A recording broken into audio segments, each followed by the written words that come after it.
الله تعالى عليه وعلى آله وأصحابه نجوم الهدى وأولياء أمته وعلماء ملته وأهل سنته أجمعين. أما بعد فأعوذ بالله من الشيطان الرجيم. بسم الله الرحمن الرحيم. أن اشكر لي ولوالدي صدق الله ومولانا العظيم وصدق رسوله النبي الكريم ونحن على ذلك لمن الشاهدين والشاكرين والحمد لله رب العالمين. محمد سید الکونین والثقلین والفریقین من قرب ومن عجم هو الحبیب الذی ترجى شفاعته لكل هول من الأحوال مقتحم. ثم الرضا عن أبي بكر وعن عمر وعن علي وعن عثمان ذي الكرم. نہایت رب الکرام محترم مکرم معزز سامع حضرات اور مہمانان قدر، اللہ تعالیٰ کی تعریف و توصیف اور حضور نبی کریم صلی اللہ علیہ وآلہ وسلم کی بارگاہ عالیہ مقدسہ میں نذرانہ درود و سلام قدر بنعزت کا بے حد شکر ہے، اس کا بے پایہ کرم ہے کہ اس نے ہم سب کو اپنے پیارے محبوب علیہ السلام کی امت اندر پیدا فرمایا، اور اللہ تعالیٰ کا یہ بھی شکر ہے اور اس کا خصوصی احسان ہے کہ اس نے اپنی توفیق اور اپنے محبوب علیہ السلام کی توسل سے ایمان جیسی عظیم شان نعمت سے مالا مال فرمایا. سبحانہ کی والد گرامی مرتد بالقبل اس دنیا فانی سے وصال کر گئے، کوچ کر گئے. ان کے سردارگان نے، ان کے لواحقین نے ان کی بخشش و مغفرت کے لیے ایک بڑا خوبصورت انتظام و اہتمام کیا ہے، جس میں رشتہ دار، اہل محلہ اور دوست احباب، علماء کرام شریک ہیں. اللہ تعالیٰ کی بارگاہ میں یہ استدعا ہے کہ باری تعالیٰ گھر والوں کی یہ ساری کاوش اور ان کی یہ ساری محبت قبول فرما کر بزرگوں کی بخشش و مغفرت فرما اور ان کی قبر کو حد نگاہ تک نصیب فرما اور جنت میں اعلیٰ مقام عطا فرما. حضرات محترم، یقیناً اس میں شک نہیں ہے کہ اگر وہ ہم سے جدا ہیں تو آن قریب ہم نے بھی چلے جانا ہے. یہ خلق کائنات نے ایک سلسلہ جاری کر رکھا ہے، جو بھی آیا ہے اس نے جانا ہے. لیکن خوش نصیب ہے وہ شخص کہ وہ اپنی اصلی اور اپنے دومی گھر کے لیے تیاری میں لگا رہتا ہے اور تیاری کر رہا ہے.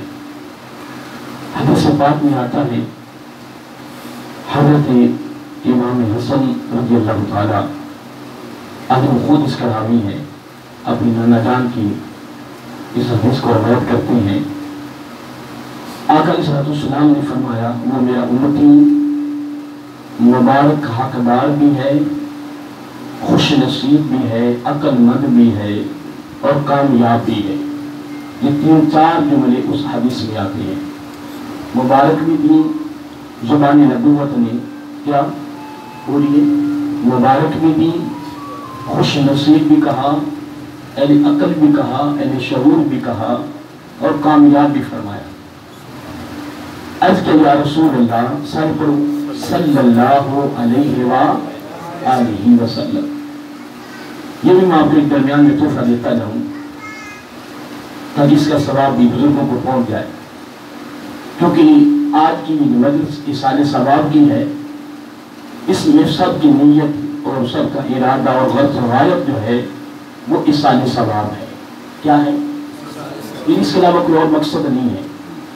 اگر تو گھر والوں کو چہرہ دکھانے انسان اس نیت سے آیا ہے تو پھر آنے والا بھی خالی ہے اور جس کے لیے آیا وہ بھی خالی ہے۔ اس کو کہتے ہیں ریاکاری، بخلاوا، نمود و نمائش، اور ہمیں اس سے اپنے آپ کو بچانا ہے۔ کیا کرنا ہے؟ کہیں اللہ تعالیٰ کے دربار میں ناکام نہ ہو جائے۔ میں حضرت امام یوسف بن اسماعیل نبہانی رحمۃ اللہ تعالیٰ، یہ بہت بڑے امام گزرے ہیں عرب امارات میں، یعنی ہم اجمی ہیں، اور وہ جو عرب ماشاء صاحب علیہ بیٹھے ماشاء اللہ جانتے ہیں آپ، تو یہ بہت بڑے عربی امام گزرے ہیں اور سینکڑوں کتابوں کے مصنف ہیں، اور ان کا نام ہے امام یوسف بن اسماعیل نبہانی رحمۃ اللہ تعالی، عرب میں گزرے ہیں اور سینکڑوں کتابوں کے مصنف ہیں۔ انہوں نے آقا علیہ السلام کے فضائل پر 5 جلدوں پر مشتمل ایک کتاب لکھی ہے۔ اس میں انہوں نے ایک باب باندھا ہے درود شریف پر۔ کیا باندھا ہے؟ پورا۔ اور کس پر باندھا ہے؟ درود شریف پر۔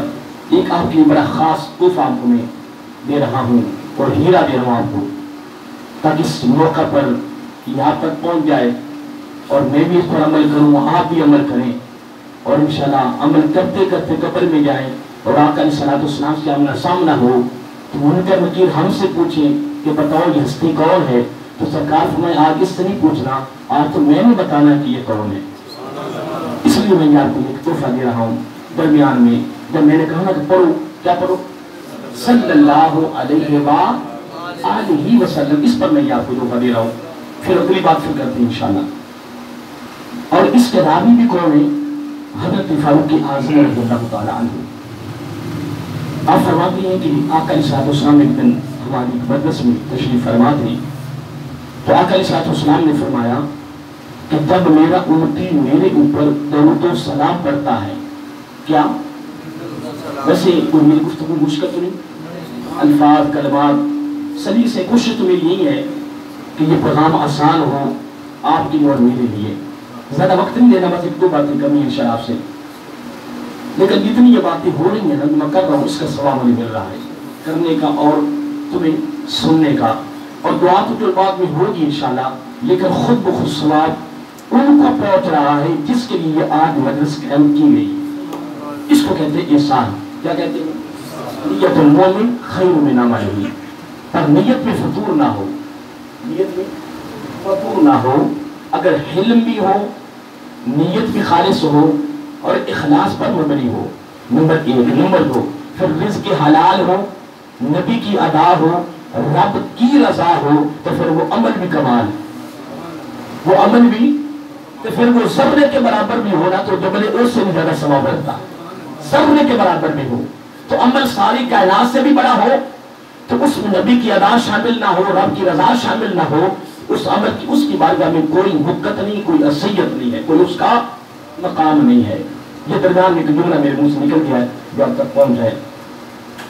آقا علیہ السلام نے فرمایا کہ جب میرا امتی میرے اوپر درود و سلام پڑھتا ہے، کیا درود و سلام، پھر فرمایا پڑھتا ہوا، درود و سلام پڑھتا ہوا، پھر وہ مجھے راضی کرنے کی نیت سے، دیکھیں جملہ کتنا خوبصورت ہے کہ میرے اوپر درود و سلام پڑھتا ہوا، پھر مجھے راضی کرنے کی نیت سے، جب وہ درود و سلام کے اندر میری آل کو شامل کرتا، کہتا صلی اللہ علیہ وآلہ۔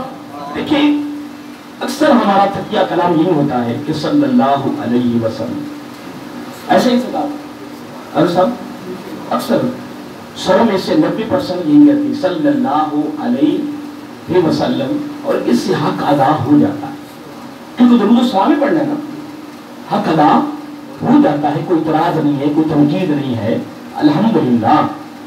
لیکن حضرت انس بن مالک رضی اللہ تعالی عنہ کی میں نے ایک روایت پڑھی تھی، وہ فرماتے ہیں کہ آقا علیہ السلام نے فرمایا میری امت پر ایک زمانہ آئے گا یا آنے والا ہے، اور وہ آ گیا ہے۔ میں بڑے وثوق سے کہہ رہا ہوں اور میں بڑی سرمے کے ساتھ کہہ رہا ہوں اور میں بربلا کہہ رہا ہوں، وقت آ چکا ہے، خدا کی قسم آ چکا ہے۔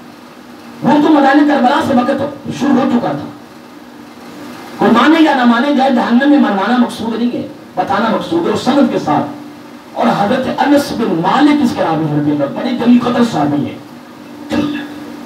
جو آپ کے اندر اہل علم بیٹھے ہیں، جو مطالعہ کرنے والے ہیں، کتابیں پڑھنے والے ہیں، سب نے ان کا نام سنا ہوگا، بڑے مشہور صحابی ہیں حضرت انس بن مالک۔ سارے بولیے حضرت انس بن مالک رضی اللہ تعالی عنہ، وہ فرماتے ہیں کہ آقا علیہ السلام نے فرمایا میری امت پر ایک زمانہ آنے والا ہے یا آئے گا کہ میری امتیوں کے دلوں سے میرے گھر والوں کی محبت نکل جائے گی، خروج کر جائے گی، اور دعا کیا کرے کہ باری تعالیٰ ہماری زندگی میں وہ وقت نہ آئے، وہ وقت، وہ جس طرح حضرت ابو ہریرہ رضی اللہ تعالی عنہ دعا کیا کرتے تھے باری تعالیٰ سن 7 ہجری میرے پر نہ آئے۔ کیا؟ کیونکہ آقا علیہ السلام نے حکم فرمایا کہ جو سن 7 ہجری کو پائے وہ میرے بیٹے کا ساتھ دے۔ تو اب قرآن کے لفظ ہے کہ وَمَا آتَكُمُ الرَّسُولُ فَخُذُوهُ، کہ جو میرا محبوب تمہیں دے دے اسے لے لو۔ تو وَمَا نَهَاكُمْ عَنْ فَانْتَهُوا، جس سے روک دے اس سے رک جاؤ۔ آقا علیہ السلام کا حکم اس کی تعمیل کرنا اور جس سے منع کرے اس سے رک جانا، یہی کامیابی ہے، یہی کامرانی ہے، یہی عزت ہے، یہی وقار ہے، یہی عروج ہے، یہی بلندی ہے، یہی تک ہے، یہی فتح ہے۔ اے امت مسلمہ، تیری ناکامی کا سبب یہی ہے۔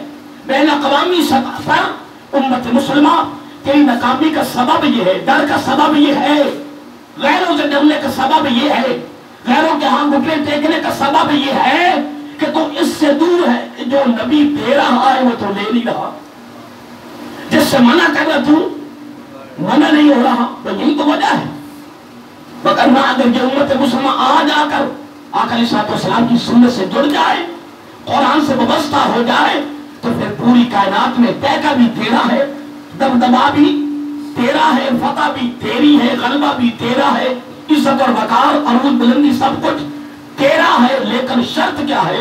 وَمَا آتَكُمُ الرَّسُولُ فَخُذُوهُ وَمَا نَهَاكُمْ عَنْهُ فَانْتَهُوا۔ بس جو میں نے بات کی آپ کو ذہن نشین ہو گئی۔ اب حضرت ابو ہریرہ کے لوگ کیوں کہتے تھے کہ یا اللہ سن 7 ہجری میرے اوپر نہ آئے، ڈرتے تھے، خوف کھاتے تھے کہ ایسا نہ ہو کہ میرا پاؤں پھسل نہ جائے، اور اگر میرا پاؤں پھسل گیا تو میری ساری زندگی کی کمائی پر پانی پھر جائے، ڈرتے تھے۔ میں پڑھتا تھا کہ حضرت ابو ہریرہ رو رو کے دعا کرتے تھے، رو کے دعا کرتے تھے۔ اور میں تو یہی آج کروں گا، آپ بھی دعا کیا کریں، میں بھی دعا کریں، باری تعالیٰ ہمارے اوپر بھی وہ وقت نہ آئے کہ ہمارے دلوں میں آقا کے گھر والوں کی محبت گھر کر جائے، ہمارے دامن میں رہے، تاکہ آقا سے جب آمنا سامنا ہو تو میرا آقا علیہ السلام فرمائے منکر نکیرو، پتہ نہیں تمہیں یہ کون ہے، اس کے دامن میں میرے گھر والوں کی محبت ہے۔ ہائے ہائے، میں بارے ایک بات کر رہا تھا، آقا علیہ السلام نے فرمایا کہ جو میرا امتی میرے اوپر درود و سلام پڑھتا ہوا، پھر وہ مجھے، دیکھیے درود و سلام پڑھنا محبت نہیں، بولیے پیار نہیں، عشق نہیں، لیکن نبی پاک علیہ السلام کیا فرما رہے ہیں؟ اور ان کو میں نے یہ بات کر دی کہ اگر کوئی کہے صلی اللہ علیہ وسلم حق ادا ہو گیا، کوئی اطراء و ترکیب نہیں، کوئی کر بھی نہیں سکتا، کسی کی ضرورت نہیں، لیکن آقا علیہ السلام نے کیا توڑا دیا۔ اور پھر راوی کون ہے؟ حضرت فاروق اعظم رضی اللہ عنہ۔ اگر کوئی تعلق ٹوٹا ہوتا تو کبھی خود روایت نہ کرتے، پوری کائنات میں 14ویں کے چاند کی طرح روشن ہے، میں جو بیان کر رہا ہوں تو روشن نہیں ہو رہی۔ حضرت فاروق کہتے ہیں کہ آقا علیہ السلام نے فرمایا درود و سلام پڑھتا ہوا، پھر وہ مجھے راضی کرنے کی نیت سے جب وہ کہتا ہے صلی اللہ علیہ وسلم، میری آل کو شامل اس لیے کہہ رہے صرف میری رضا کے لیے، تو فرمایا پتہ میں اس کو کیا دیتا ہوں؟ اب آپ کیا دیں گے؟ فرمایا وہ پڑھتا جائے گا، میں مسکراتا جاؤں گا، وہ پڑھتا جائے گا اور میں مسکراتا جاؤں گا۔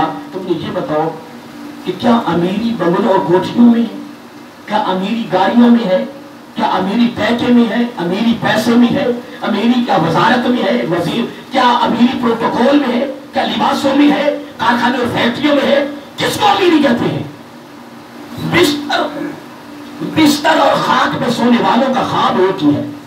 کیا بولیے؟ بستر اور خاک پہ سونے والوں کا خواب ایک ہی ہے، اور مرنے کے بعد جگہ بھی ایک. تو امیری کیا ہے؟ کس میں امیری ہے؟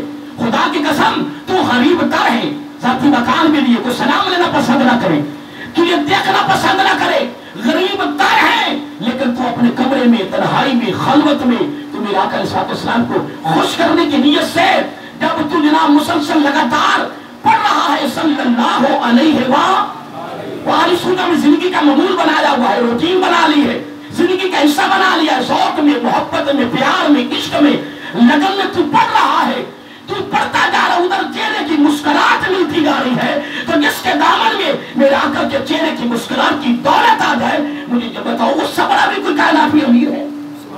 یہ ہے میری خدا کی قسم.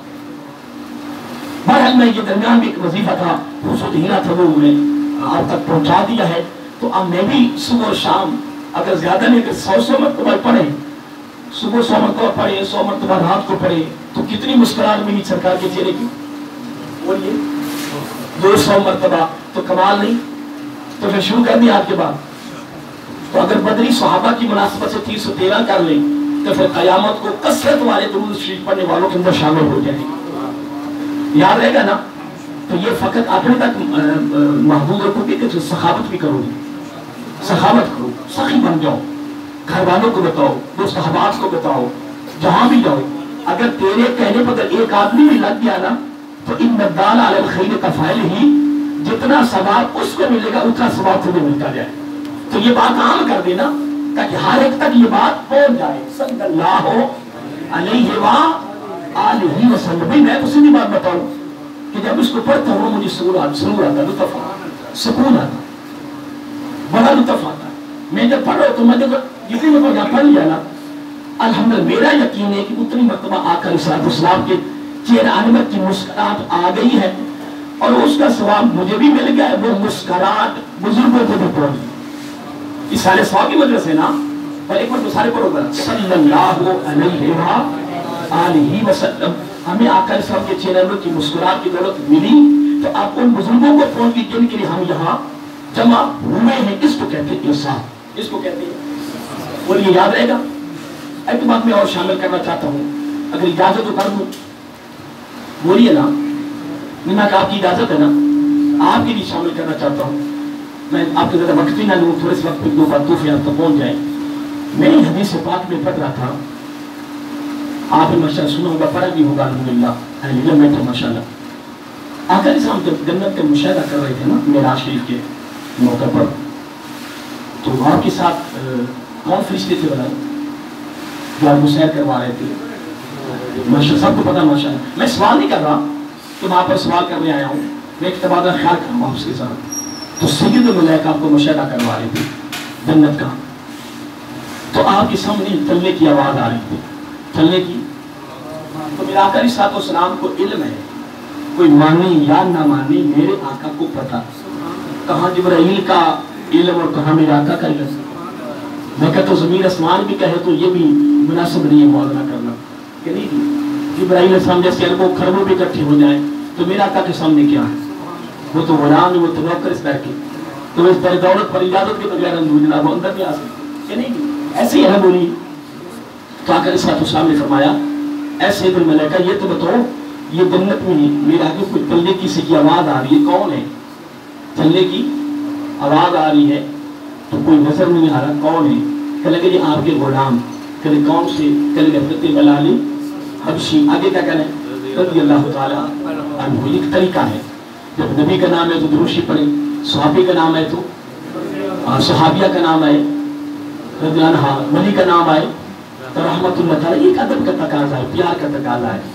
ادب جب ادب آتا ہے نا تو حیا ہے، حیا ہے تو ادب ہے، ادب ہے تو محبت ہے، محبت ہے تو یہ خدمت ہے. یہ اصل میں چیز ہوتی ہے جو معاشرے کو، سوسائٹی کو، جو فضا کو خوبصورت بناتی ہے. اور معاشرے کی تباہی اس لیے ہو رہی ہے لیکن ادب نہیں رہا. کیا خدمت نہیں رہی، پیار نہیں رہا، لگن نہیں رہی، والدین کو کچھ نہیں سمجھا، استاد کو کچھ نہیں سمجھا، علم کو کچھ نہیں سمجھا، تو حالات میں خراب ہو رہی ہوں. تو جب خدا کا اسم ادب آ جائے، پیار آ جائے، لگن آ جائے، خدمت آ جائے، مسکراہٹ، چہرے پہ مسکراہٹ آ جائے، حسن اخلاق آ جائے، ہمدردی آ جائے، خیرخواہی آ جائے، پیار سے ملے، محبت سے ملے، مسکرا کے ملے، تو سوسائٹی کیوں نہ کامیاب ہو، معاشرہ کیوں نہ کامیاب ہو، وہ گلی کے اندر فضا خوبصورت کیوں نہ ہو جائے، تیرے گھر کی فضا خوبصورت کیوں نہ ہو جائے. فضا کیوں خراب ہوگی؟ ہر کو اپنی پڑ گئی. پھر دنیا کی دولت کا نشہ جس کے دماغ میں چڑھ جاتا ہے وہ کسی کو سمجھتے ہی کچھ نہیں ہے. کون سی خلود کی داخل ہوگی تیرے اندر؟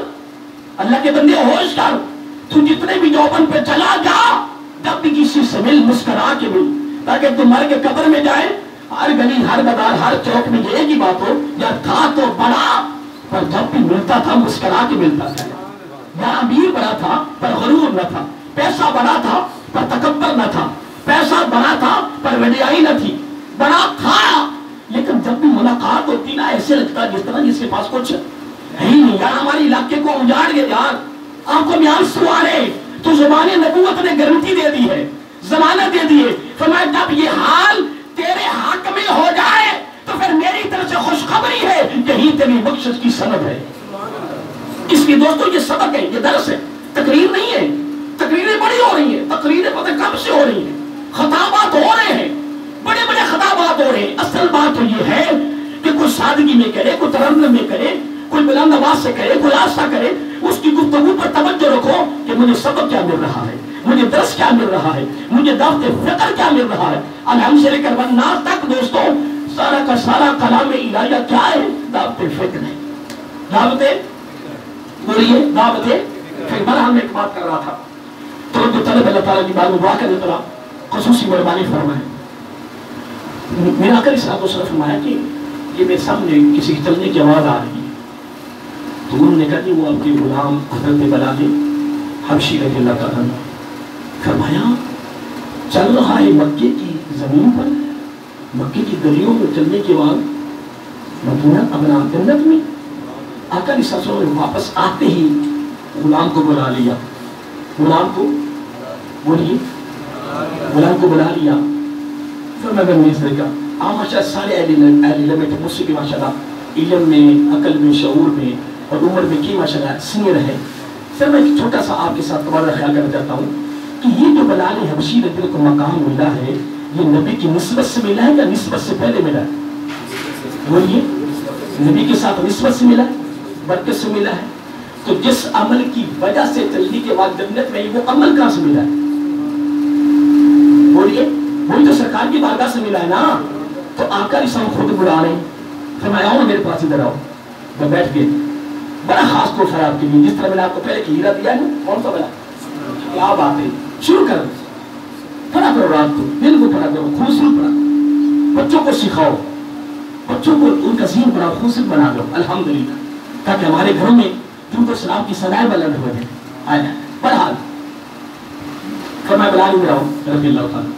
کہیں گے یار کون سا عمل ہے تیرا کہ جس کی وجہ سے تو چلتا زمین کی مکے کی گلیوں میں ہے، سرے زمین مکہ پہ چل رہا اور چلنے کی آواز کہاں آ رہی ہے؟ جنت میں. تو حضرت بلال حبشی کہتے رضی اللہ تعالیٰ عنہ کہ یا رسول اللہ، کیا کہنا آگے؟ صلی اللہ علیہ وآلہ وسلم. آقا مجھے کوئی خاص عمل یاد، کوئی خاص عمل یاد نہیں ہے. پر مجھے یاد کرو نا، اور میں یہاں بھی یہی کہوں گا کہ میرے آقا کو پتہ ہے. کوئی مانے یا نہ مانے، منوانا مقصود نہیں ہے، کوئی جھگڑا کرنا مقصود نہیں ہے، مناظرہ کرنا مقصود نہیں ہے. میں سند سے کہہ رہا ہوں، میرا عقیدہ ہے میرے آقا کو پتہ ہے. اور جبرائیل سے ویسے پوچھا جا رہا ہے، میرے آقا کو بھی پتا تھا کہ چلنے کے بعد کس کی آ رہی ہے. جبرائیل علیہ السلام کی زبان سے میرے آقا کلوانا چاہتے تھے کہ آج تو خود کہے کہ یہ تمہارے غلام بلال حبشی کی آواز ہے، تاکہ پتہ چلے کہ غلام کا مقام کیا ہے. تو باقی باتیں چھوڑیں، اب یہ محفل ہے، یہ بھی آپ سنتے رہتے ہیں کہ جہاں بھی کوئی ایک محفل ہوتی ہے نا تو وہاں وہ نوری فرشتے جن کو وہ رجسٹر اور کلمے دی ہوتی ہیں وہ پھرتے رہتے ہیں. جہاں کوئی محفل وہ شریک ہوتے ہیں، ڈائریاں لکھتے ہیں، سنا نا آپ، تو وہ واپس جاتے ہیں. میرا پوچھتا جی کہاں سے آئے ہو؟ پھر آپ کو کوئی پتہ نہیں. وہ ادھر بھی تلاش کرنا، ادھر بھی تنقید کرتے، پتہ ہی کوئی نہیں کہاں سے آئے ہو، کیا لکھا ہے. کیا مانگتے تھے، کیا کرتے تھے، ڈیوٹیاں میں خود لگا رہے ہیں، خود پوچھا جا رہا ہے. کمال نہیں یار. بات یہ نہیں ہے، ان سے سارا اقرار کروا کر پھر انہی کو گواہ بنانا. رب نے فرمایا تم ہی گواہ ہو جاؤ، مجھے اپنی عزت و بزرگی کی قسم میں نے سب کو معاف کر دیا. میں نے سب کو معاف کیا. بہانا تو بنے. بہرحال میں بات کر رہا تھا. فرمایا بلا جلدی بتاؤ